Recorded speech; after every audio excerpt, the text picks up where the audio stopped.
Kan sekarang udah mulai muncul kan gerakan satu foto. Gerakan satu foto. Ya di kantor-kantor dan di rumah-rumah. Kan presiden dan wakil presiden. Iya kan? Presiden dan wakil presiden. Gerakan satu foto, foto presiden dan wakil nggak ada. Tapi ini memang kecelakaan sejarah.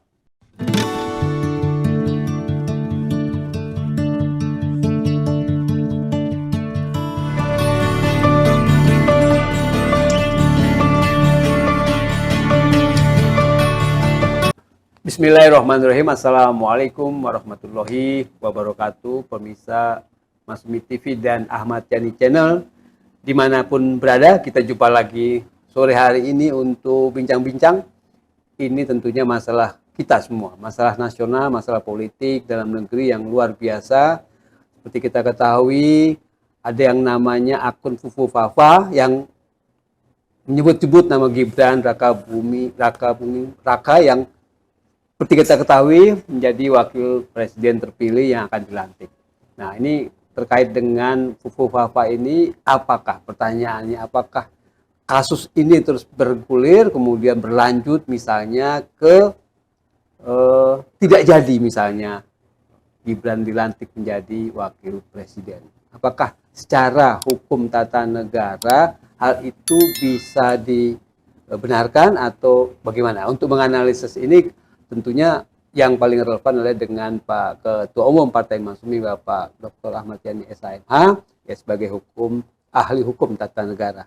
Assalamualaikum, Pak. Waalaikumsalam warahmatullahi wabarakatuh. Sehat ya Pak Ketum ya? Alhamdulillah. Kita bincang-bincang soal Fufu Fafa, sebetulnya soal Gibran ini cukup lama ya. Cukup lama. Tema tentang Fufu Fafa ini bahkan udah menjadi trending topik berkali-kali. Betul. Dan tidak hanya itu, bahwa netizen dan para penggiat ini kan di bidang media sosial ini sampai melacak lebih dalam lagi, lebih jauh lagi. Ternyata perilaku menyimpang terhadap ini kalau betul ya, yang diduga Gibran ini tidak hanya sekedar bahwa dia membuat tweet di dalam Fufu Fafa yang berkonotasi atau yang jelas tweet-tweetnya itu menyerang. Ya kan, harkat dan martabat, ya kan, masuk Prabowo dan banyak lagi kan, Pak SBY dan lain sebagainya, bahkan sampai bisa dilacak bahwa pemilik akun Fufu Fafa ini sangat hobi nonton yang namanya porno itu, video porno itu. Bahkan kalau menurut Reza Indragiri, dia sudah sifatnya udah kecanduan, ya kan, kecanduan. Dan kalau orang sudah kecanduan menonton video porno itu memang otaknya nggak waras, pasti menjadi masalah tersendiri. Dan yang lebih bermasalah itu sesungguhnya bukan masalahnya ini Pak Eri, ini adalah kebohongan demi kebohongan untuk menutupi kebohongan yang pernah dilakukan. Kan memang ada adigium ya, orang yang berbohong maka dia akan menutupi lagi kebohongannya dengan kebohongan yang baru seperti itu. Nah, ini kan persoalannya kita menyangkut masalah ketatanegaraan. Pasal tentang impeachment itu, pasal tentang pemakzulan itu adalah pasal tentang orang sedang memangku jabatan. Itu diatur, jelas itu. Diatur di Undang-Undang Dasar kita. Sebelumnya kan tidak diatur secara rigid, tapi sebelum perubahan ini, setelah ini kan perubahan yang ketiga atau keempat. Setelah peristiwa Gus Dur lah diatur secara rigid ini. Betul. Seperti itu kan, Gus Dur kan dijatuhkan di MPR kan, sidang MPR. Ya, karena sidang MPR karena bukan atas temuan pansus pansus itu istilahnya Bulog Gate waktu itu, tapi sesungguhnya atas tindakan Gus Dur yang membubarkan parlemen pada waktu itu. Ya. Nah, tapi itu kan sedang menjabat.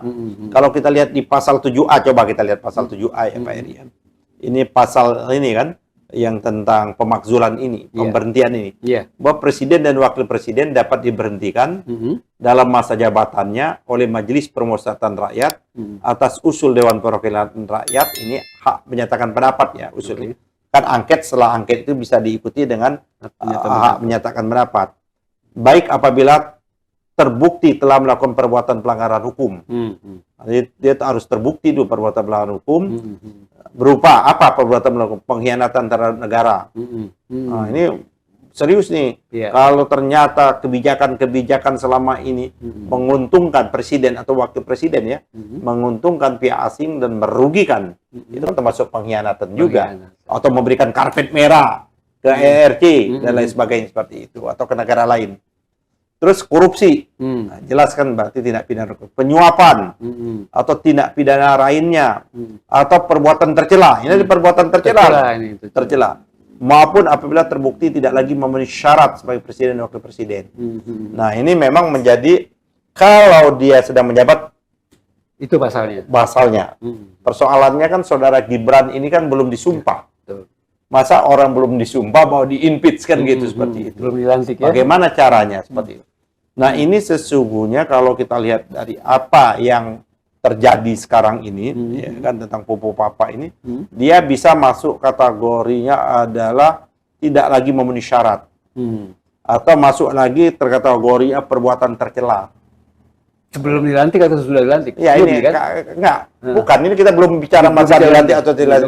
Perbuatannya, perbuatan dia ini apa kategorinya, masuk kategorinya kan, dia perbuatannya bukan korupsi dong, ya kan, tapi perbuatannya apa yang dia lakukan itu kan termasuk kategori perbuatan tercela. Apa perbuatan tercela itu termasuk bohong. Bohong itu perbuatan tercela. Bill Clinton itu kan mau di-impeach, bukan karena perbuatan dia melakukan seks oral dengan Monica, bukan karena itu, tapi karena dia berbohongnya. Tapi kan akhirnya dia mengakui kan. Nah, tapi kan Gibran ini kan sampai hari ini menyangkal bahwa akun Pupu Papa itu bukan milik dia. Walaupun netizen sudah membuktikan itu 99,9% miliknya. Kalau di emas mulia, logam mulia itu 99,93. Ya kan? Udah kemurnian. Kenapa? Ternyata di tes melakukan pembayaran, nama Gibran muncul kan? Betul. Dilacak lagi, nama Gibran juga muncul, teleponnya pada waktu dan sebagainya. Dan ini memang sudah semakin banyak orang menyatakan dia memilihnya memang Gibran. Tapi dia tidak mengakui, berarti kan dia berbohong. Kalau berbohong ini kan istilahnya pepatah Melayu itu, rebung itu, bambu itu tidak akan jauh daripada rumpunnya. Akan air hujan itu akan jatuh juga di dekat tempiannya seperti itu. Nah, jadi sebenarnya sudah melakukan perbuatan kategori ini. Apa dimaksud dengan pasal-pasal impeachment ini? Dia sudah memenuhi perbuatan itu. Cuman masalahnya adalah ini dia belum menjadi presiden, belum dilantik sebagai wakil presiden. Sedangkan pasal ini jelas adalah pasal tentang jabatan presiden dan wakil presiden yang sudah dilantik. Nah, ini menjadi problema hukum. Nah, itu. Ini menjadi problema hukum ketatanegaraan kita. Bagaimana kalau memang ini dia akan belum dilantik? Apakah bisa atau tidak? Itu pertanyaan. Pertanyaan yang paling mendasar. Kalau dengan hanya pendekatan semata tekstual, hukum itu kan ada teks, ada konteks, ada tafsir. Ya gitu loh. Secara teks nggak memenuhi syarat. Tapi secara kontekstual dan secara tafsir mungkin bisa. Menurut saya memang harus tidak hanya semata-mata membaca teks pasal 7 ini. Menurut saya memang harus dibaca juga dengan konteks dan tafsirnya. Ini kalau menurut saya ya, kan sekarang udah mulai muncul kan gerakan satu foto. Ya di kantor-kantor dan di rumah-rumah. Kan presiden dan wakil presiden. Iya kan? Presiden dan wakil presiden. Gerakan satu foto presiden dan wakil nggak ada. Tapi ini memang kecelakaan sejarah. Betul-betul ya. Dan ini betul-betul pernah kita angkat ini. Iya. Bagaimana wapres-wapres sebelumnya. Bagaimana hebatnya wapres kita sebelumnya.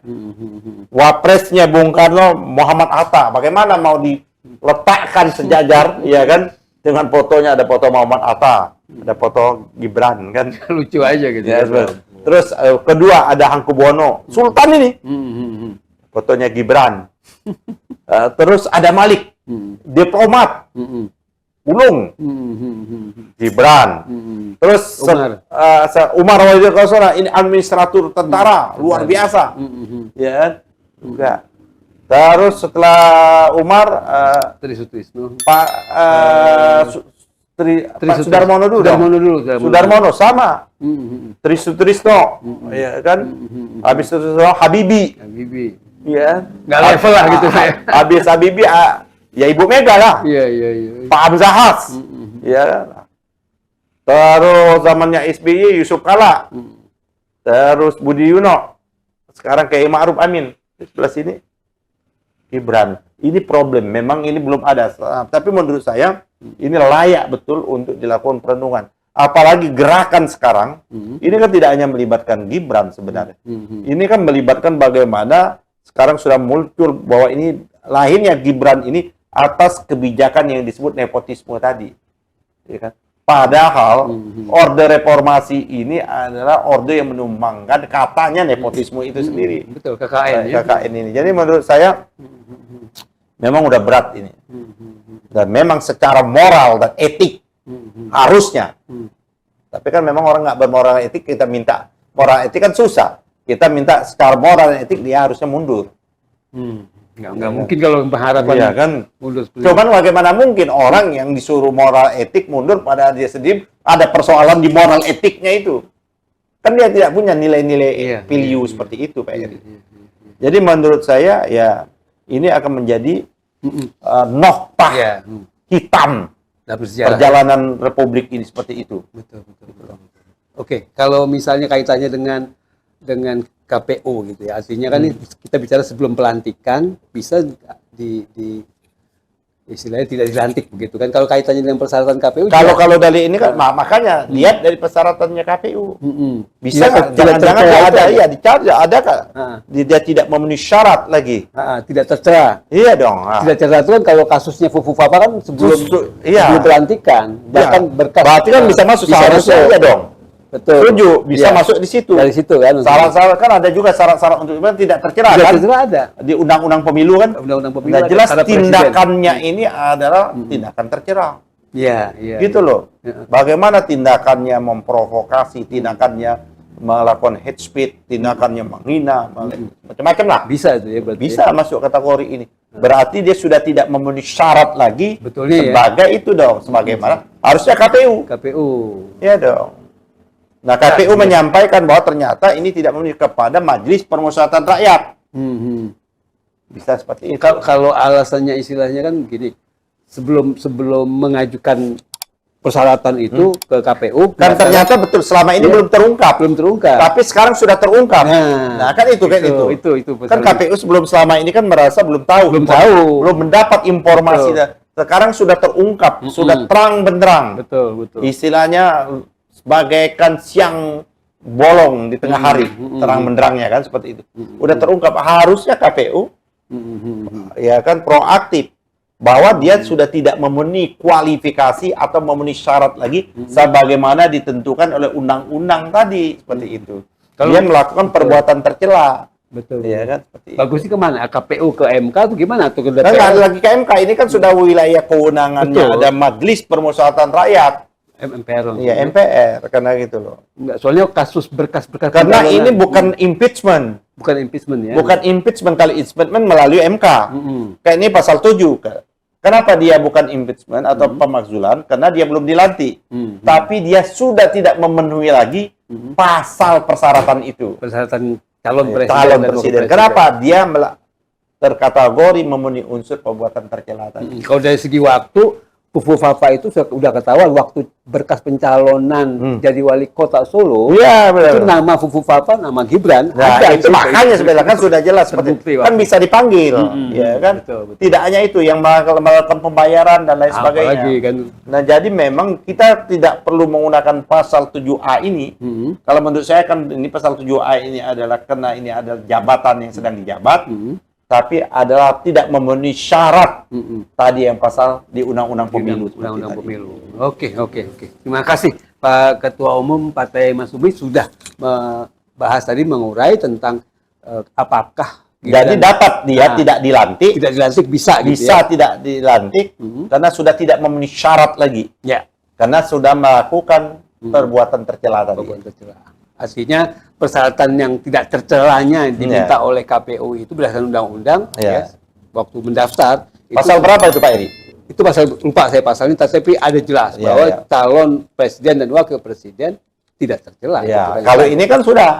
Oke. Berarti dia mengalami diskualifikasi. Nah, itu diskualifikasi. Diskualifikasi dia Pak Eri. Dia mengalami diskualifikasi karena tidak memenuhi syarat atau dia telah memasuk kategori melakukan perbuatan tercela. Jadi dia didiskualifikasi. Oke. Jadi tidak. Jadi diskualifikasi, Istilahnya. bukan di impeachment. Iya. Impeachment dia harus disumpah dulu, baru besoknya boleh di impeachment. Kalau ini kan dia belum disumpah. Artinya kalau dia belum disumpah, didiskualifikasi. Ini ada presidennya. MK pernah mendiskualifikasi calon bupati di Kalimantan Tengah. Terpilih ya. Terpilih. Iya sih ya. Kalimantan Ada, Tengah. Betul, ada, betul, ada. betul, Ya. betul. Kalau kita mau ini kan ada peristiwa hukum ketatanegaraan pernah terjadi. Jurisprudensi Dia sudah lah. terbalik, tapi didiskualifikasi oleh MK karena tidak lagi memenuhi syarat. Itu tadi makanya saya Ya, tanya gitu. MK kemungkinan bisa Ya. berperan gitu, bisa. Cuman kan ya bisa saja kayak MK. Cuman kan ini berkejaran dengan waktu. Oh, Iya kan? oke. Cuman kan MK harusnya cepat dong, bisa juga bersidang cepat. Betul. Berarti ya membutuhkan orang. MK kan tidak boleh memutuskan tanpa ada gugatan. Saya kira perlu ada juga orang yang memasukkan pasal gugatan ini. Oh, bisa yang Saya dimasumi. seperti- Ya, jadi memasukkan gugatan untuk agar dia didiskualifikasi sebagai wapresnya, bukan sebagai pasangan calon presiden dan wakil presiden. Bahwa dia sudah dinyatakan pemenang, oke. Tapi kan tidak menghalangi proses ketatanegaraan. Karena juga proses ketatanegaraan kita pernah presiden juga tanpa wakil. Pernah ya? Pernah dong, Bung Karno kan tanpa wakil. Ya. Sama. Jadi apalagi kalau kita baca Undang-Undang Dasar, sesungguhnya perannya wakil ini nggak ada juga. Dia baru berperan kalau presiden itu berhalangan tetap. Nah, jadi menurut saya tidak membuat kepakuman, Iya. power vakum itu nggak ada. Oke, terima kasih Ketum. Jadi pemirsa Masumi TV dan Ahmad Yani Channel tadi sudah betul-betul dibahas tentang kemungkinan tidak dilantiknya Gibran. Ini karena kasus Fufafa dan juga mungkin perbuatan-perbuatan tercela lainnya yang membuat dari sisi persyaratan di KPU waktu mendaftar itu sebetulnya sudah tidak terpenuhi dan bisa didiskualifikasi. Terima kasih pemirsa, kita berharap untuk terus menonton acara kita, like, kemudian subscribe, share, dan komen. Billahi taufiq wal hidayah. Wassalamualaikum warahmatullahi wabarakatuh.